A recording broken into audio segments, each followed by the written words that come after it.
Bismillahirrahmanirrahim. Assalamualaikum warahmatullahi wabarakatuh.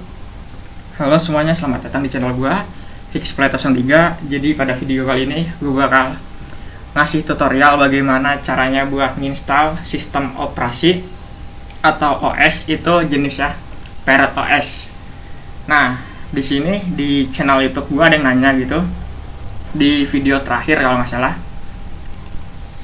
Itu gue bikin video tentang itu apa sih, cara fix nama interface gitu. Dia ada yang nanya cara nginstal Parrot OS gimana gitu. Nah, mana sih videonya? Lihat dulu. Nah, yang ini kan gue bikin video cara mengubah nama interface menggunakan Parrot OS. Nah, ada yang komen mana nih, dari Slone 4C, saran aja nih bro, belum semua kan pakai Parrot gitu. Harusnya ada saat penginstalan juga dibuatkan videonya. Gue yakin channel lo cepet dapat monet, hehehe gitu. Sebelumnya makasih udah support. Nah, jadi pada video kali ini gue bakal nginstal si Parrot OS ini, ya gitu. Nah, mungkin di sini sebagian besar udah pada tahu gitu tentang Parrot OS, tujuannya buat apa, dipakainya buat ngapain aja gitu. Jadi mungkin kalau ada yang belum tahu tentang Parrot OS itu apa, di sini bakal gue jelasin dulu singkat aja. Gue punya materi terkait si Parrot OS itu sendiri. Nah, di sini ada judul lah. Ini salah ini, aturan install itu jadi install. Jadinya install Parrot OS di VirtualBox gitu, di VirtualBox. Nah, di sini ada pengenalan Parrot OS.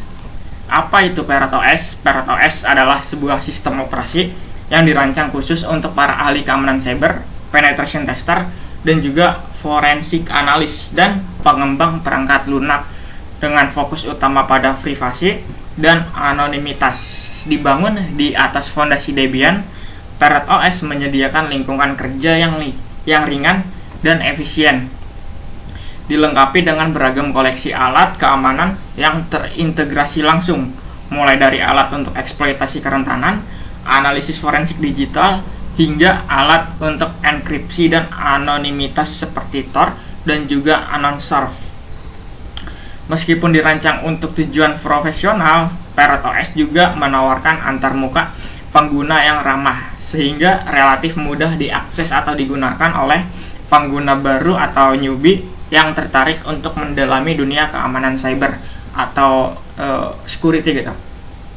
Nah, selanjutnya di sini ada berapa poin ya? Tuh 2, 3, 4, 5. Ada 6 poin penting tentang si Parrot OS. Yang pertama, fokus keamanan.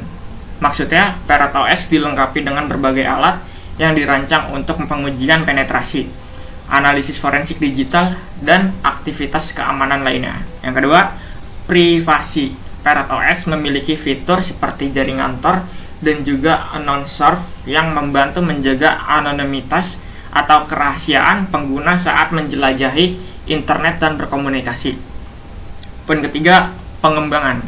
Selain fokus pada keamanan, Parrot OS juga mendukung pengembangan perangkat lunak dengan berbagai alat dan lingkungan pengembangan. Yang keempat, berdasarkan Debian.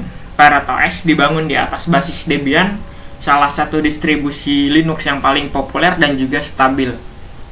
Kelima, kelima, ramah pengguna. Meskipun ditunjukkan untuk profesional keamanan, Parrot OS juga relatif mudah digunakan, bahkan untuk pemula dalam dunia Linux dan keamanan cyber. Yang terakhir, keenam, edition. Parrot OS tersedia dalam beberapa edisi, termasuk Security Edition, Home Edition, dan Architect Edition yang dapat disesuaikan dengan kebutuhan kita. Nah, selanjutnya persyaratan install Parrot OS di VirtualBox. Di sini ada 4. Yang pertama, PC atau laptop. Yang kedua, koneksi internet. Yang ketiga, file ISO si Parrot OS. Yang terakhir, aplikasi VirtualBox. Jadi kita harus memerlukan 4 syarat ini. Harus punya PC, harus punya internet, ISO, dan juga VirtualBox gitu. Nah, di sini kita tes ping dulu apakah punya internet. Ping.com, google.com kayak gitu. Ini udah ada. 2 receive 0 paket loss, artinya kita udah memiliki koneksi internet. Dan untuk file ISO-nya bisa download di sini di website resminya ParrotSec, ketik aja ParrotOS gitu. Ntar bakal muncul paling atas yang nih. Gue gedein dulu. Nah, parrotsec.org kayak gini. Yang logonya burung paling atas.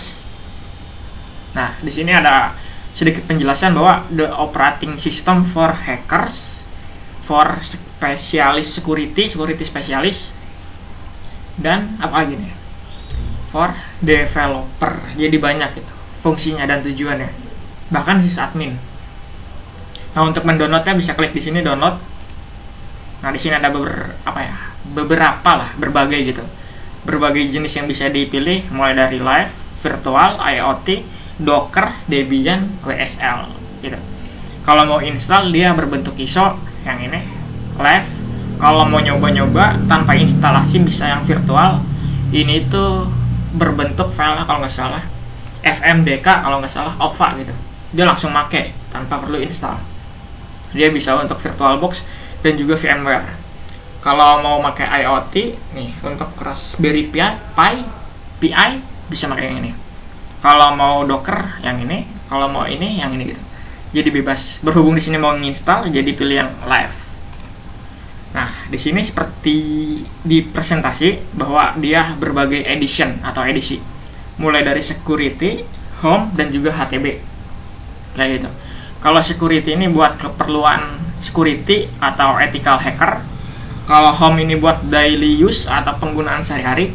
Kalau HTB ini untuk platform khusus gitu, hack the box. Dia menggunakan yang ini.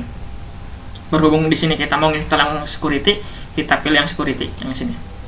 Nah, pilih yang AMD 64 gitu. Kita klik. Nah, di sini udah ada dalam menu downloadnya. Di sini kita klik download buat mengunduhnya. Nah, dia bakal mengunduh nama file Parrot Security 64 AMD 64.iso gitu. Jadi kita tungguin aja proses downloadnya. Mungkin bakal gua skip biar menghemat waktu. Nah, di sini gua udah ngedownload Parrot Security yang ini, Parrot Security 64 AMD 64 ISO. Size-nya itu 5.8 GB gitu. Nah, persyaratan selanjutnya kita harus memerlukan VirtualBox untuk ngebikin virtual machine atau virtualization gitu. Kita ketik VirtualBox kayak gini. Pilih yang paling atas www.virtualbox.org. Ini. Klik yang download.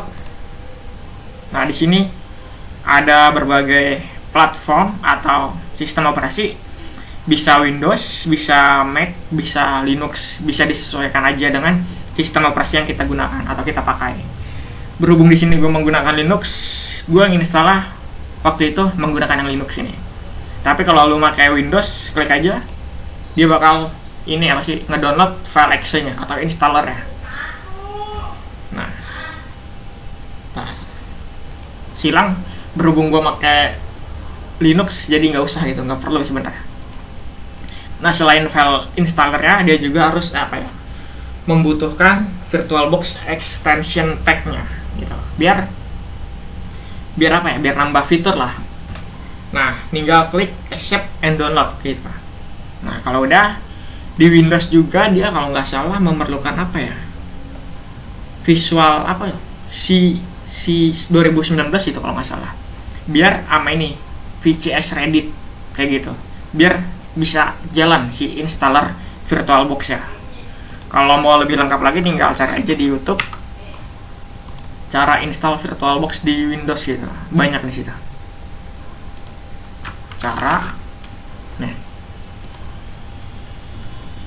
banyak. Ada yang bahasa Inggris, ada juga bahasa yang Indonesia gitu. Tinggal dipilih aja. Nah, berhubung di sini gue udah install VirtualBox-nya, jadi kita install aja langsung. VirtualBox. Nah, interface-nya kayak gini atau antar mukanya. Nah, di sini gue menggunakan VirtualBox versi 7.12, 7.1.12 kayak gitu. Nah, ini antar mukanya atau interface-nya. Untuk membuat sistem operasi baru, kita klik new, icon yang baru, yang ini warna biru, sorry. Dan untuk namanya Parrot OS Security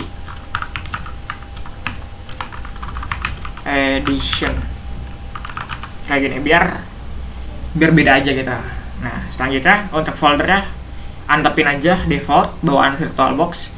Dan untuk file ISO-nya, ISO image ini kita pilih dengan ISO yang kita udah download tadi.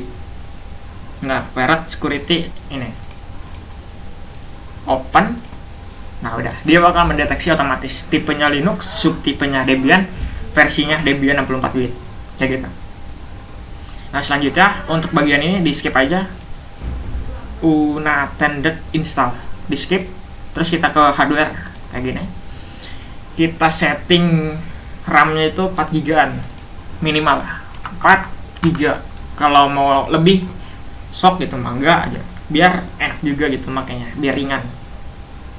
Nah, untuk prosesornya dual core atau 2 CPU. Nah, untuk enable FV nya dia nggak usah dicentang. Kenapa? Karena dia untuk OS spesial gitu, spesial OS only gitu.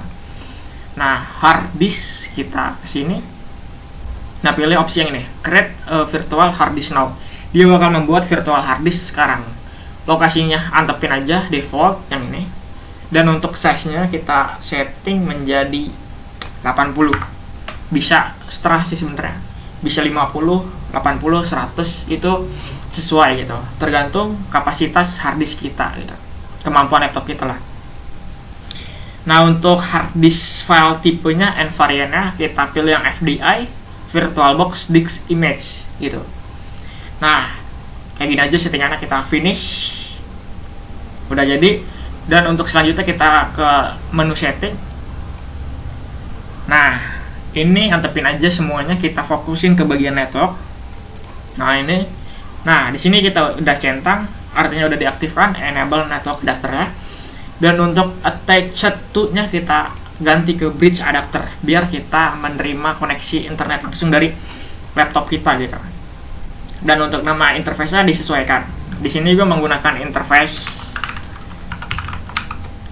WiFi-nya namanya WLP3S0 yang ini. Nama WiFi-nya yang ini, interface yang ini. Kayak gitu. Kalau di Windows itu namanya beda, biasanya Realtek atau enggak Atheros gitu. Jadi disesuaikan aja. Kalau mau lihatnya di device manager kalau nggak salah, di bagian network gitu. Nah, kayak gini.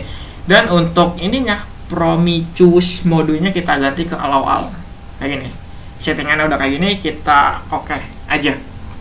Dan kita jalanin mesinnya. Klik start yang warna hijau kayak gini, start. Nah, gue gedein dulu. Di sini ada 3 menu, ada try atau install, ada advanced mode, ada file save modes. Kalau mau install tinggal pilih yang atas saja, try atau install, kita enter.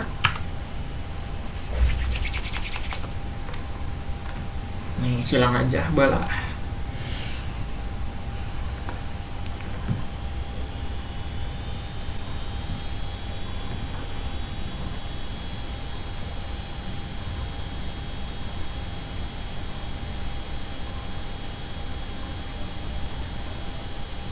Udah kerekam belum ya?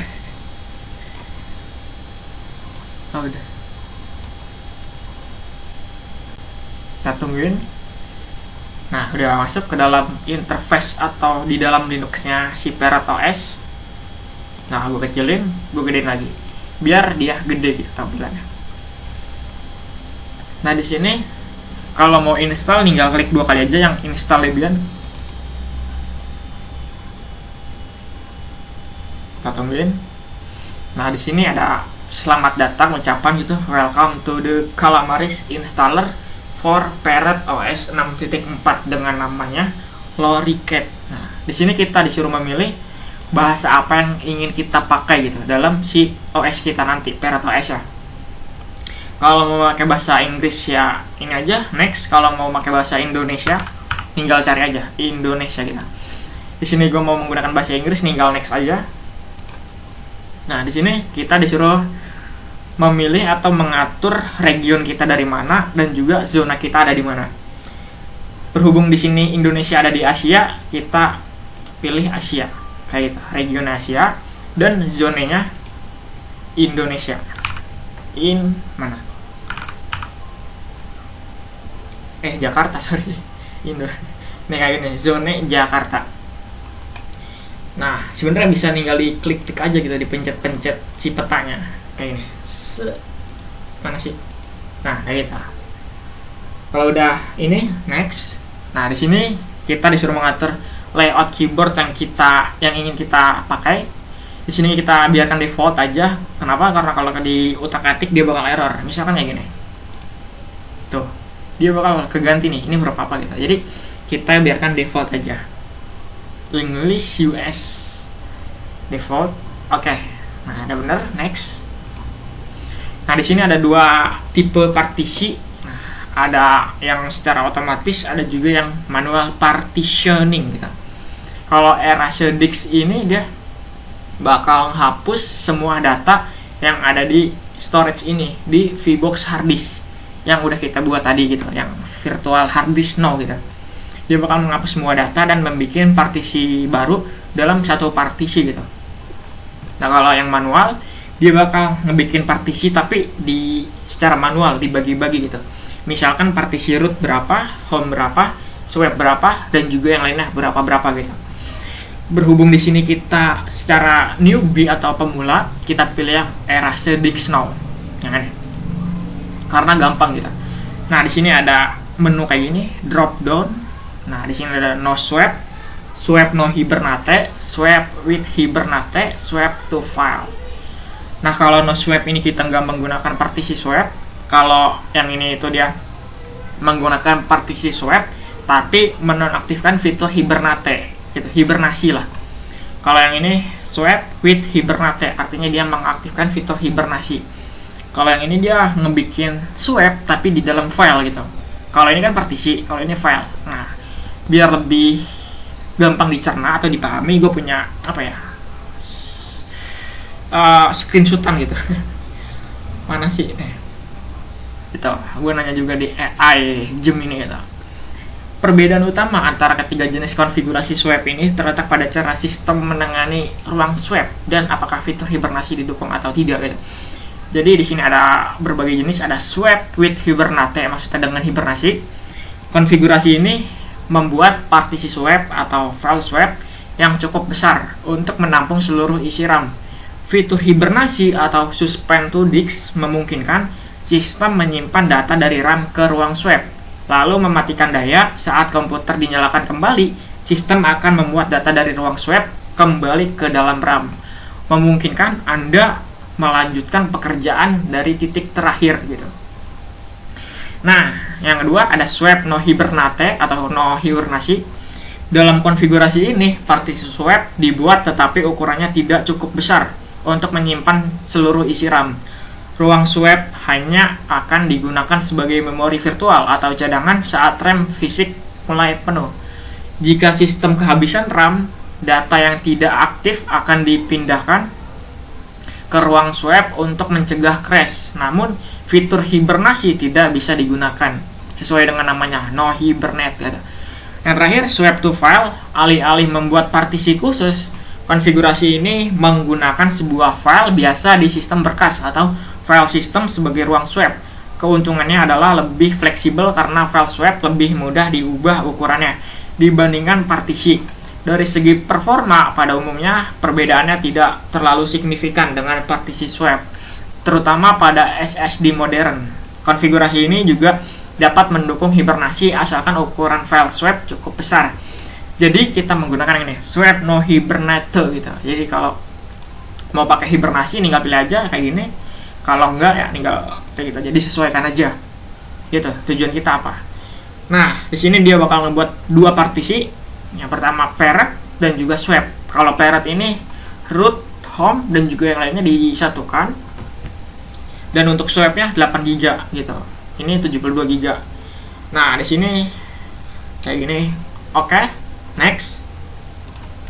Nah, di sini kita disuruh mengatur username dan password yang ingin kita gunakan untuk login nanti. Di sini namanya, nama kalian aja. Nah, what is your name? Dayat gitu. What name do you want to use to login?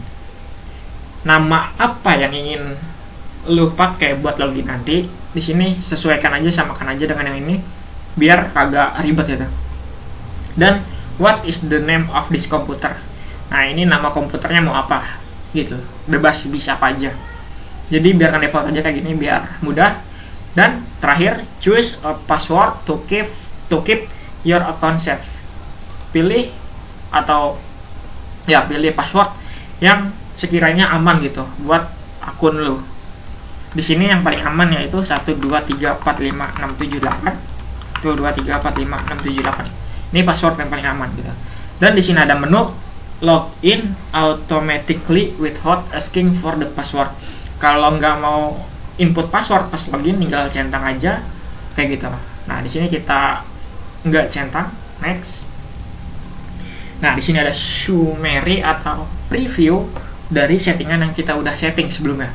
Mulai dari location, yaitu di Asia Jakarta, keyboard kayak gini, dan partition, yaitu parent 72 GB dan swap 8 GB gitu. Kita install. Nah, the Parrot OS installer is about to make change to your disk in order to install Parrot 6.4. You will not be able to undo this change gitu. Kita install now. Kalau nggak yakin kita go back aja. Berhubung di sini kita udah yakin, kita udah pasti install now aja. Nah, di sini tahap proses instalasi sedang berlangsung. Gitu. Prosesnya mungkin sekitaran puluhan menit atau ya 8 menitan lah. Jadi kita tungguin aja. Video ini bakal gue skip biar nggak memakan waktu. Nah, di sini udah selesai proses instalasinya. All done. Kayak gitu. Parrot OS 64 bla bla bla has been installed on your computer. You may now restart into your new system. Dia disuruh nge-restart sekarang gitu. Atau melanjutkan menggunakan Parrot security secara environmentnya live gitu, secara live lah. Kalau mau nge-restart tinggal centang kayak gini, done kayak gitu. Nah, di sini berhubung DVD-nya masih nyangkut CD-nya gitu, kita harus hapus dulu. Kenapa? Karena kalau nggak dihapus dia bakalan kayak gini. Kita klik down. Nah, kita tungguin dia bakal nge-restart.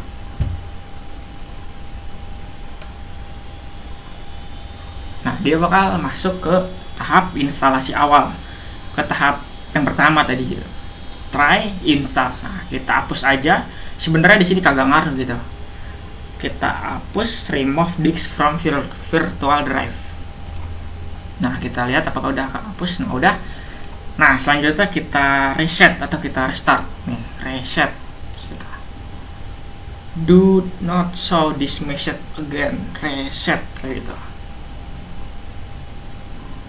Nah, dia udah masuk ke dalam grupnya si Parrot. Pilih yang paling atas, enter. Nah, kita tungguin proses login ke ini, apa sih, ke menu login ya si Parrot OS. Loading screennya lumayan keren sih daripada si Kali Linux tuh. Kayak ada efek glitch burung lagi loading muter.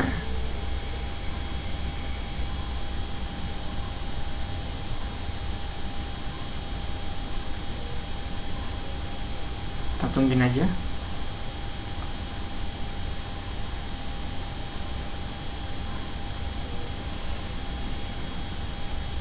Nah, kita masukin password yang udah kita setting sebelumnya. Tuh 2345678. Enter, masuk. Nah, kita tungguin. Masih black screen. Nah, udah ada. Nah, kayak gini lah tampilan dari si ininya, Parrot OS-nya, sama kayak yang mode live tadi gitu. Nah, di sini gue bakal review sedikit aja, mulai dari terminalnya dia ini. Kayak gini bentukan terminalnya. Do you want to check for update? No. Nah, dia menggunakan terminal apa ya? mate terminal. Oh, mate, kirain Gnome. Close. Nah, untuk kernel ya, dia menggunakan 6.12.32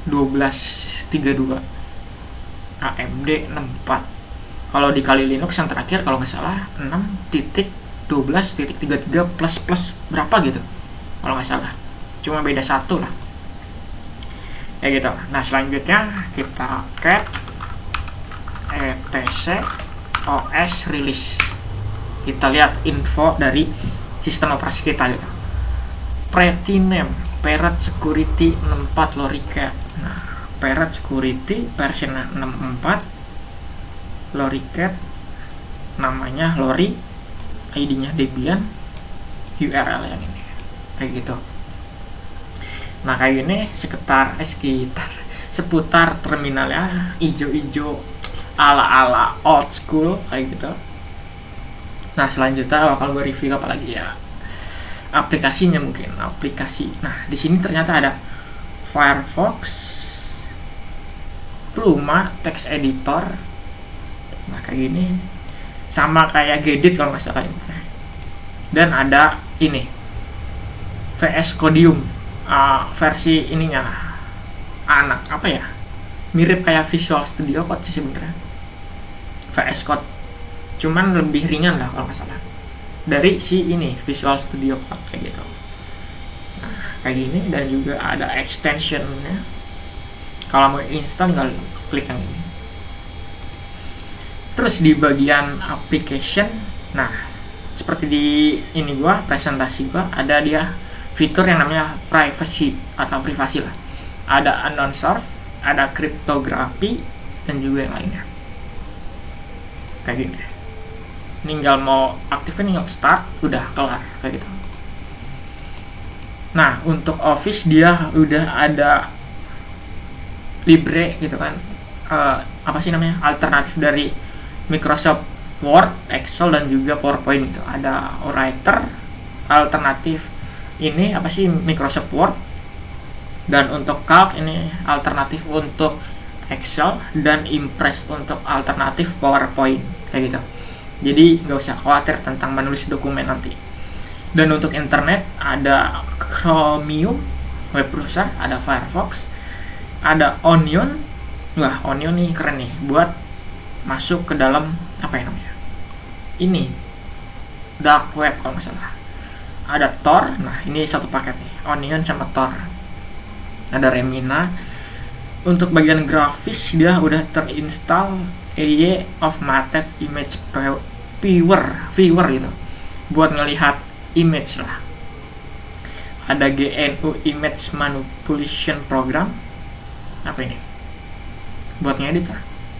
Oh, ini GIMP ternyata. GIMP 2.10. Kalau mau ngedit ini adalah alternatif dari si apa ya namanya, di Windows teh kalau nggak salah Adobe Photoshop gitu, ada Photoshop apa gitu lupa gue, kayak gitu alternatifnya. Dan seterusnya LibreOffice Draw sama Libre. Nah, udah gitu aja. Nah, untuk ada media dia Brasero untuk membuat dan copy CD gitu. Ada Cheese, ini adalah sebuah apa ya, buat ngambil foto atau video. Dan ada MPV buat muter movie atau lagu. Dan Sound, ada juga VLC nih, VLC Media Player udah ada secara default. Dan Focus Screen NG buat nge-record layar atau ini gitu. Dan untuk games ada Catur. Nah, kalau mau main game kayak gini tinggal tuh kayak gitu bisa gitu. Nah, selanjutnya ada menu yang paling apa ya, oke lah, yaitu pen testing. Ini adalah sekumpulan makhluk-makhluk kagak danta bisa ngapain baik gitu, mulai dari menyerang, defense, dan juga yang lain ada di sini semua. Di sini udah dikategorikan beberapa kategori sesuai dengan fungsinya masing-masing. mulai dari information gathering, mengumpulkan informasi, ada vulnerability analysis untuk menganalisis si kerentanan atau vulnerable gitu, ada web application analysis, ada exploitation, ada maintaining access, ada post exploitation atau pasca eksploitasi, ada password attack, kalau mau nyerang password tinggal ini, ada wireless testing untuk menguji wireless wifi lah, ada sniffing dan juga spoofing, ini buat apa ya, mengendus lah traffic. Terus ada digital forensik buat analisa, ada automotive, apa ini, buat mobil kah? Iya kali, buat mobil lah. Ada reverse engineering buat ngotak-ngatik aplikasi, buat ngoprek aplikasi. Terus ada mana tadi, reporting tools nih, buat ngelaporin gitu. Nah mungkin kayak gitu. Ini banyak, ada persak, ada Unix privilege check, ada CISO, bla bla bla, banyak. Ada Burp, mana Burp nih, Burp Suite Community Edition dan juga yang lainnya. Ada net access exploitation, ada Metasploit nggak? Nah ini ada nih, Metasploit framework, dia udah ada Armitega, ada Metasploit console, dan juga ada MSF Phenom buat ngebuat ini payload. Nah terus password, untuk offline-nya dia banyak, ada Hashcat, Johnny. Ternyata ini lebih apa ya, lebih lengkap dibandingkan Kali Linux kayak gitu. Sementara kalau di Kali Linux kita harus install Johnny itu secara manual, belum ada secara defaultnya. Dan untuk online-nya dia cuma ada Brute Spray, Hydra, Medusa, Encrypt. Apa di Kali Linux yang ada ya? Pokoknya beda lah kayak gitu. Nah untuk wireless testing ada Aircrack yang lumayan familiar atau terkenal, Armageddon, Fern, Wi-Fi Cracker, MDK3, Pixie WPS, Reaver, Wi-Fi T. Nah ini udah lengkap banget nih toolsnya. Ini ada Bettercat juga, sementara di Kali Linux belum ada. Ya lumayan lengkap lah. Nah di sini juga selain pen testing ada untuk programming, ada VS Codium yang ini tadi, ada PowerShell, ada Genie, ada DB Browser for SQLite kayak gitu. Kalau sistem toolsnya banyak nih, ada Hotop buat ngecek sistem kita kayak gini, dan apalagi ya, AT terminal, ada banyak lah pokoknya. Ini ada sistem service. Nah ini bisa restart, stop gitu di ini ya, di menu sistem service kayak gitu. Ada SSH, tinggal klik aja, pencet set, nyala gitu. Si SSH nya dia bakal minta input password. Aksesoris, ada film, text screenshot, new film, banyak lah. Nah kayak gitu. Oke, itu aja sih review si Parrot OS Security ini. Sebenarnya lumayan berbeda gitu interface dari Kali Linux. Dia lebih ke ijo-ijoan kayak gini. NeoFX ada belum? Nah kayak gini, lebih cakep lah daripada Kali Linux. Nah kalau dibandingkan Kali Linux itu tergantung sih, persepsi orang kan beda-beda. Ada yang suka Kali Linux, ada yang suka Parrot, kan nggak bisa dipaksain gitu kalau selera orang. Dan untuk berat apa enggaknya ini tergantung dari ini, dari RAM sama juga CPU yang kita setting di VirtualBox tadi gitu di sini. Kalau semakin gede RAM-nya, maka semakin enteng juga si ininya, sistem operasi yang kita install. Kalau menurut gua, pandangan gua, lebih enteng ini apa sih, Parrot Security gitu. Kenapa? Karena aplikasinya nggak terlalu banyak gitu dari Kali Linux. Sementara kalau Kali Linux itu lumayan banyak gitu, dan lumayan sering update juga ketimbang si Parrot OS ini gitu. Karena si Kali Linux itu dia forumnya atau komunitasnya sangat aktif dibandingkan si Parrot OS kayak gitu. Tapi itu persepsi gua atau pandangan gua tentang si Parrot OS.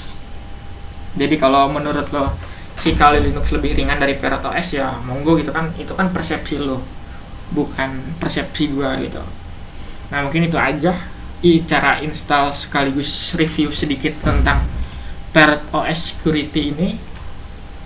Mungkin itu aja, cukup sekian dari gua. Kurang lebihnya mohon maaf apabila ada kata-kata gue yang salah atau belibet atau belepotan, mohon dimaafkan. Cukup sekian dari gua, terima kasih. Wassalamualaikum warahmatullahi wabarakatuh.